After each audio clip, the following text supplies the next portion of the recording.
Raiganj station থেকে আমরা রওনা দিয়েছিলাম ভাইজ্যাগের উদ্দেশ্যে। তাই রাধিকাপুর এক্সপ্রেস ধরে আমরা চলে যাই কলকাতায় এবং দমদমে সেখানে আমরা একটি হোটেলে থাকি। তো দুপুরের খাবারটা আমরা অরুণদার হোটেল থেকেই সেরেছি। অরুণদার ব্যবহারও খুব ভালো ছিল এবং খাবারও যথেষ্ট ভালো ছিল। দুপুরে অরুণদার হোটেল থেকে আমরা খাবার খাওয়ার পর চলে আসি সাঁতরাগাছি স্টেশন। সাঁতরাগাছি স্টেশন থেকে আমাদের বিশাখাপত্তনমের ট্রেন ছিল। তো আমাদের এখানে অনেকক্ষণ ওয়েট করতে হয়েছিল, কজ ট্রেনটা লেট ছিল। তো তারপর ট্রেন আসলে আমরা ট্রেনে উঠে যাই এবং ট্রেনের সবথেকে প্রিয় খাবারের মধ্যে আমার কাছে ছিল রাবড়ি। আমি এটা খুব ভালো খেয়েওছি এবং খুব ভালো লেগেছে আমার খেতে।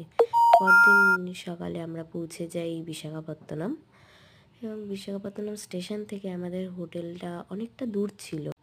আমরা এখানে সবাই মিলে ক্যাব বুক করে নিয়েছিলাম এবং ক্যাবে করেই আমরা হোটেলে চলে যাই। আসলে আমাদের লাগেজ এত বেশি হয়ে গিয়েছিলো যে আমাদের গাড়ির ওপরে লাগেজ দিয়েও আমাকে কোলে করে ব্যাগ নিয়ে বসতে হয়েছে। অনেক লাগেজ হয়ে গেছিলো আসলে। তারপর আমরা চলে আসি হোটেলে।